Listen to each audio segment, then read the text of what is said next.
Heli,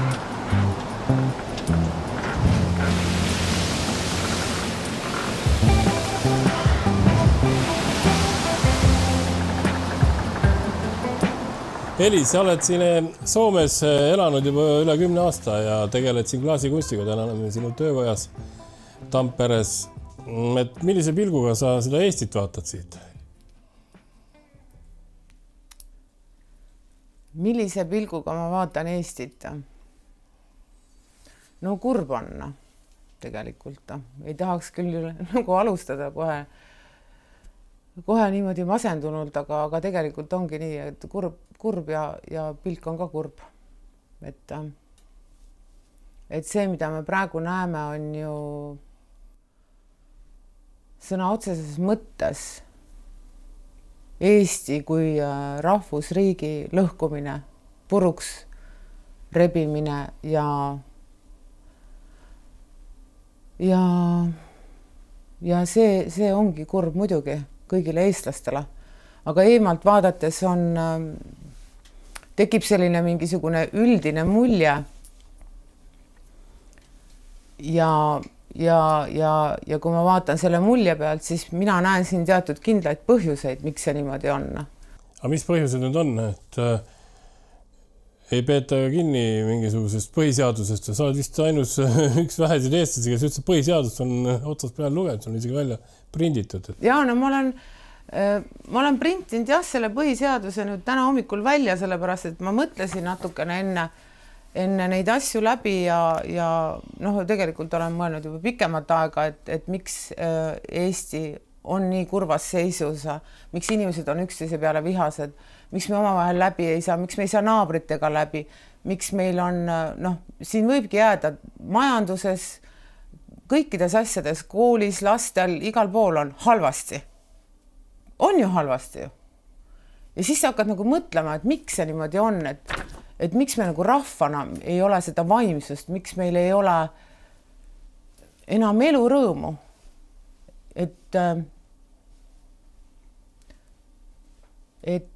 Siis ma olen jah mõelnud neid asju pikemalt, et kõige selle vaimsuse ja rõõmu kadumisega, et tuua nagu enda jaoks mingi selgitus asjadele.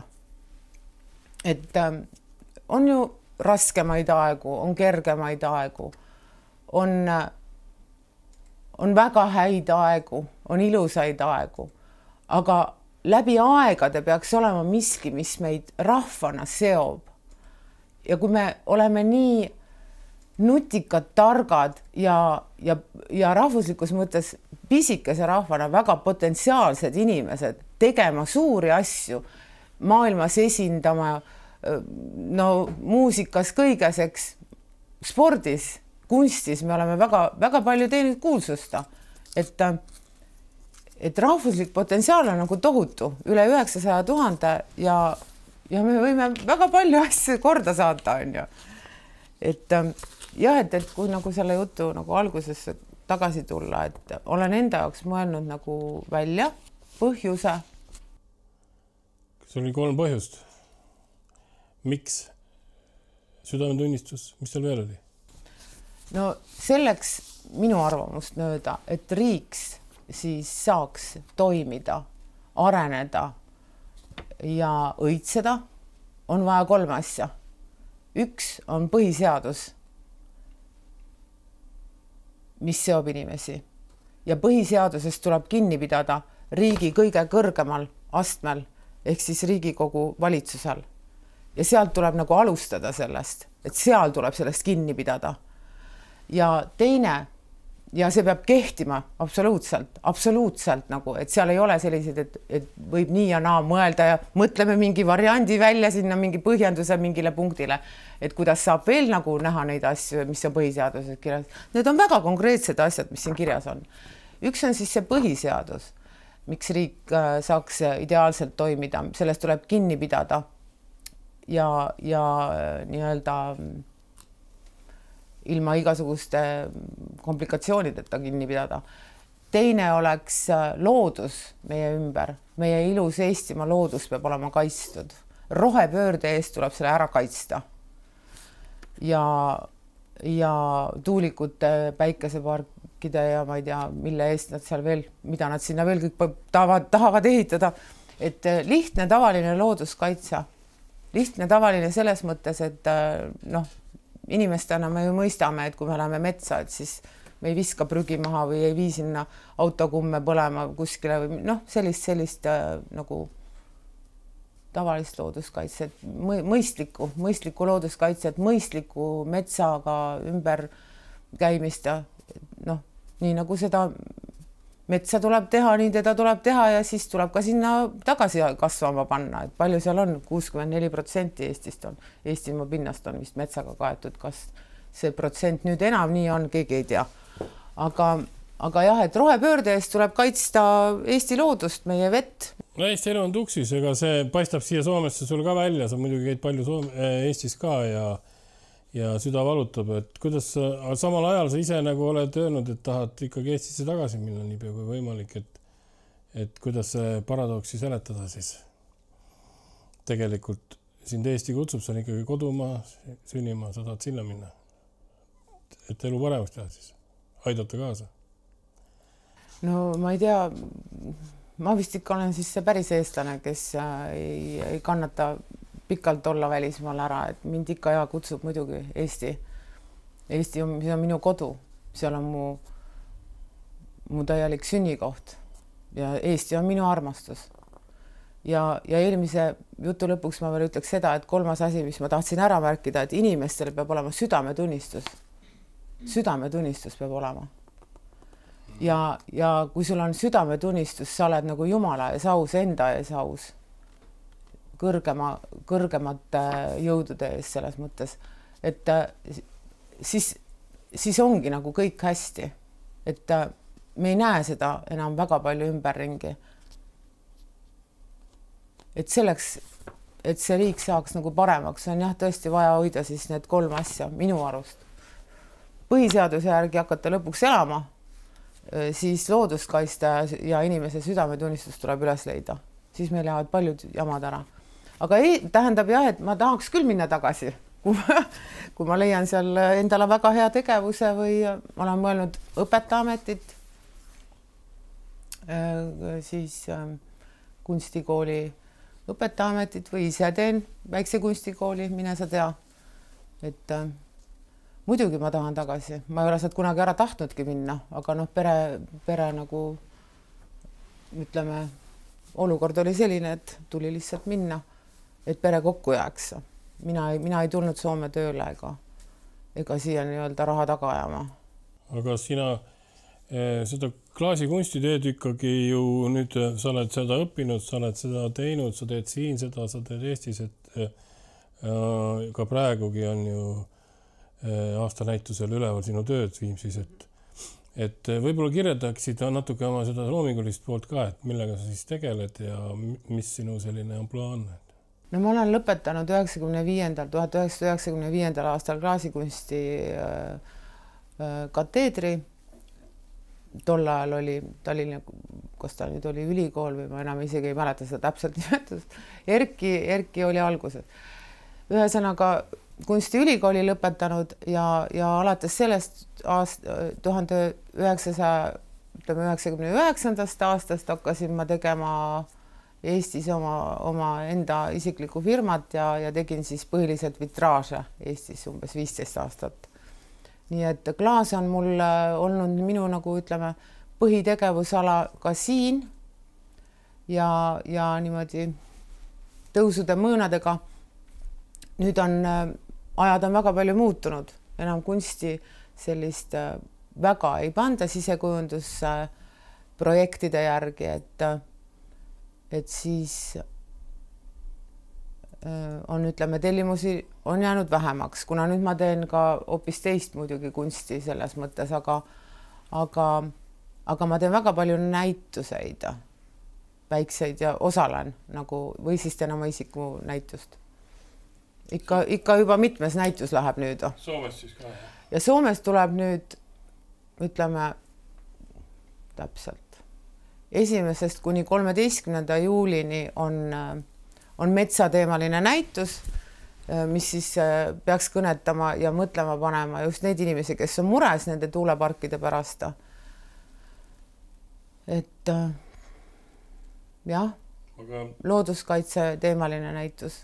Aga kui nüüd ikkagi vaadata Soomet ja Eestit võrreldes neid inimesi ja ka neid näitusi, sa teed ju siin ja seal ja elad siin ja seal, käid palju Eestis, et kuidas sa võrdled neid inimesi ja kogu seda suhtumist või kas sa on kindlasti teinud oma tähelepanekuid, millised on need vahed või sarnasused üldse Eestis ja Soomes? No üldiselt mulle meeldib vaadata elu positiivselt ja ma näen inimestes väga palju positiivsust eelkõige. Et siin on teatud erinevused, aga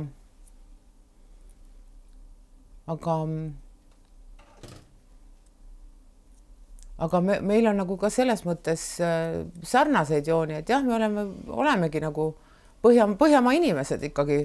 Meid ei saa võrrelda hispaanlase või sakslasega. Et selles mõttes, sellises üleüldises mõttes me oleme sarnased ja ka positiivseid jooni on sarnaseid. Et mis ma tahan öelda, kui soomlane ja eestlane kokku saavad, siis ei ole mingi probleem ju, et nad üksteisest aru ei saa. Et meid võib-olla seobki see nii-öelda geograafiline asend eelkõige, aga muidugi rääkides iseloomust või temperamendist, siis eestlane on selline äkilisem ja noh, väga suur isiksus tahab olla, väga tark ja isemeelne ja nutikas, ma ütleks, aga soomlane on rahulikum. Ta on ikkagi rahulikum, ta tahab kindlaid lihtsaid suhteid, asjadele pikalt järgi mõelda, sest minule endale tundub, et eestlane nagu selles suhtes on hoopis teine. Aga see on ka minu elukogemus ja need inimesed, kellega mina suhtlen. Mina näen Eestis väga suurt potentsiaali just inimestes. Et kui me saaks need asjad korda niimoodi, et me saaks vaimselt ühe mütsi alla, siis meil tuleks väga kihvt riik. Me saaks nagu tagasi selle, mis meil on, sest meil on see hinges olemas. Selline, see, mis eestlaseid tegelikult seob, ongi ju nagu hingeline vaimne side, see on väikse rahvuse põhielement. Aga see on ära lõhutud väljast poolt, meid on nagu üksteisega tülli aetud. Et tegelikult, kui me näiteks istume laua taga ja vastas on, ütleme, opositsiooni esindaja, ütleme, nii nimetatud liberaal, siis ühel hetkel me saame aru üksteisest väga hästi, kui me jätame nagu sellest poliitika kõrvale, aga me räägime hoopis näiteks sellest, kuidas sul tööl läheb. Ja noh, et selles mõttes see vaimne side on olemas, aga see on nagu ära lõhutud. Miks me peame nagu kogu aeg kaklema üksteisega? Ja see on lõhutud ära Euroopa Liidu poolt ja kõige selle jama poolt, mis on peale saadetud meile. Alates sealt sellest Karova viirusest, kui see kõik algas. Et inimest hakati vaimselt lõhkuma süstide ja sunniviisiliselt. Põhiseaduses on kirjas, seda teha ei tohi. See on ka põhjus, et miks sa tegelikult ju EKRE-ga oled nagu liitunud ja pärast seda kõiki neid pealesurumisi seal koroona ajal. Ja no see ei olnud lihtsalt peale, see oli terror ju tegelikult. Et see oli sunniviisiline minu ja minu lähedaste, kui ma räägin nüüd endast, siis kuidas ma ütlen, ma nägin seda minu ja minu lähedaste, ma ei oska seda niimoodi isegi nimetada. No see oli lihtsalt niivõrd kohutav. Tähendab, kuidas saab keegi sekkuda minu nagu meditsiinilisse otsusega, mida mina endaga teen või ei tee. Et kuidas saab keegi mult nagu ära võtta õiguse käsutada oma enda keha või kuidas, ma üldse, see on nii absurdne tegelikult, et see ongi nii absurdne. Ja seda kõike said nad teha ainult sellepärast, et sisendati hirmu, et muidu sa jääd haigeks ja sured ära. Aga tulemus oli vastupidine. neid kurbi juhtumeid oli just nende puhul rohkem, kes tegid vaktsiini ära. Et sellist asja no siin on nii palju neid asju, mille lihtsalt Aga kui nüüd võrrada, kas Soomes oli siis samamoodi? Ei, Soomes ei olnud. Soomes esiteks ei olnud maski kohustust. Oli täiesti vaba. Ja kui aru saadi, et see viirus tegelikult, et see mask viiruse eest ka ei hoia, et lasti täitsa nagu vabaks, et kui inimesed arenesid, said aru, millega tegemist on, siis ja vaktsineerimine oli vabatahtlik. Aga meil ju seda ei olnud selles mõttes. Lapsed ei pääsenud ülikooli, inimesed kaotasid tööd ja nii edasi. Ja pluss muidugi siis need testid, mille peale minul isiklikult läks üle 1000 €. Et ainuüksi teste teha, edasi-tagasi Soome sõites. Sa ütlesid ka, et Eesti on nii nagu lõhki, kõik omavahel on riius ja kõik kuskilt nagu juhitakse seda. Miks me nagu ei saa kokku, et meil nagu ei ole fookus kuidagi paigas rahvusele? Et miks seda tehakse? Mis selle seletus võiks olla? Et miks üldse niimoodi toimub? Et see on nagu natuke nagu paradoksaalne, ebanormaalne kogu see jama. Et mis sa arvad? No jah, nagu see fookus saab tekkida ikkagi siis, kui on eelnevalt inimesed vaimselt ühtsed. Siis saab panna ka fookuse paika. Sest et praegu näiteks, kui meil tuleks reaalne mingi sõjaoht, siis kui palju on ju sellest räägitud, et kes üldse läheks sõtta. Kuna me oleme vaimselt lõhutud laiali ja meid nagu ei seo üldse miski. Mina jälle ütlen, põhiseadus peab meid siduma. Põhiseadus peab meid siduma. Et siin on ju kõik kirjas, eks. Ja miks peaks üldse tavaline inimene trükkima välja põhiseaduse? See on ju täiesti absurdne tegelikult. Aga jällegi ma jõuan nagu selle juurde tagasi, et kuidas saab fookus tekkida, kui me ei ole vaimselt ühtsed? Kui meil on lipp, ma ei tea, mis värvi ausalt öeldes. Mis ta nüüd on? Mis see lipp on seal? Rääkige. Jah, sinimust valget kõrval on ikkagi võõrad. Minu isa ütles alati, kõige tähtsam on lipp. Kõige tähtsam on lipp. Ja mitte mingeid muid värve kuskile midagi. Konkreetselt sinimustvalge peab olema. Sinimustvalge suurelt. Mitte mingisugust, ma ei tea. Aga see rahvustunne, kui vaatan su töid ja kostüümigi, et sinised ja mustad valged, need meeldivad sulle, et see on näha. Võib-olla tutvustad mõne sõnaga isegi, mis sul selja taga on seal, et...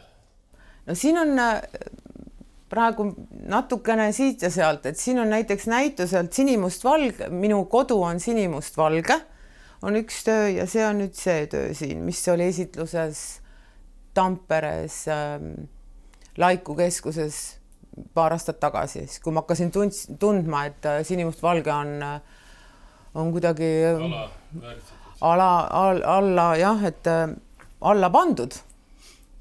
Siis tegin kohe näituse selle peale, et mu kodu on sinine, must ja valge. Ja see oli üks töö sealt näituselt. Siin on veel üks töö või isegi 2. Siis see töö on sellelt näituselt ja see järgmine siit on sellelt näituselt. Need on sellised klaaskultuurid nagu või neid nimetada objektid, ütleme, on isegi ausam. Et jah. Ja see on nagu, ja see on sulatustehnika, see on minu autoritehnika selles mõttes, et ma olen ise selle välja töötanud siin Soomes ja see siin samas töökojas. Et sul on ka üks EKRE sümboolikaga väikene suvenir seal, need küünlajalg, et see on jaa, need küünlajalad, see mõte mul tuli ka jällegi rahvuslikku teemat nagu oma töödesse sisse tuua ja sellist kasulikku elementi nagu küünlajalga, et siis kui tulevad külalised, siis isegi see rukkililla tegelikult on natukene pihta pandud EKRE logo pealt, aga EKRE-l on ju kõige ilusam logo üldse. ja lipp. Et noh, muidugi üks ühele ta ei ole, ta ju muutub klaasiga ja kõigega, et siin nagu autoriõigusest juttu ei saa minuga teha. Aga noh, jah. Kuule, aga Soomes on ju klaasikunstil on päris pikad traditsioonid, et see Iidalad ja kõik ja Altot või kes seal on teil, või siin Soomes, et kui suur nagu ka nõudlus on või kui suur huvi on näiteks su tööde vastu siin? No ma üldiselt eraldi ei tee kuskil reklaami Soomes, et kui ma ju reklaami põhiliselt internetis samamoodi nagu teised, aga ikkagi näituste kaudu ja niimoodi siis on tehtud seda reklaami, siis no huvi on kindlasti, kuna minu kunst on väga palju teistmoodi ja erinev, mis siin kohalikud teevad, siis ikka huvi on. Ja näitustel mul on päris hästi läinud tegelikult. Et muidugi ei ole sellist tormijooksu, aga mul on ka erilised tööd, nagu ma teen ju ka neid nii palju vähe, et ma ei tee ju masstoodanguteks. Et ma võin öelda, hästi on läinud, jah, et meeldib inimestele küll. Ja mis siis ikka, ootame siis Eestisse tagasi ja saab võib-olla oma sellist kunstitöid näidata ka siis ja õpetada ka siis Eesti lastele ja noortele, kes tuleks siis nagu jälgedesse ja seda rahvuslikkust ja seda südamevalu ikkagi on näha, et iga, nagu öeldakse, inimene loeb, et meil on vähe ja hoiame kokku ja oleme need, kes siis leiame selle fookuse üles ja teeme koos seda elu paremaks. Lõpetuseks mina otsin üles ühe täiesti, ütleme nii, et las nüüd kõrgemad jõudsin, otsustavad, millist punkti ma ette loen. Ahah, ja tuligi. Paragrahv 56. Kõrgeimat riigivõimu teostab rahvas hääleõiguslike kodanike kaudu. Punkt 1. Riigikogu valimisega. Punkt 2. Rahvahääletusega. Ja nüüd võiks teha rahvahääletuse ja küsida, et kas me sellist Eestit tahtsimegi? Kas me tahtsimegi sellist Eestit? Mul on hea meel, et te siia tulite igal juhul. Mul on alati hea meel, kui Eestist tulevad külalised ja eriti EKRE-s, sest et EKRE inimesed on väga vaba hingega. Ja see mulle õudselt meeldib. Nad ei ole võltsid inimesed. Ja nendega on väga tore koos olla. Nii et ma ütlen veel ühe lõpulause, et liituge meiega ja teil saab väga vaba ja tore ja kihvt olla koos teiste eestlastega.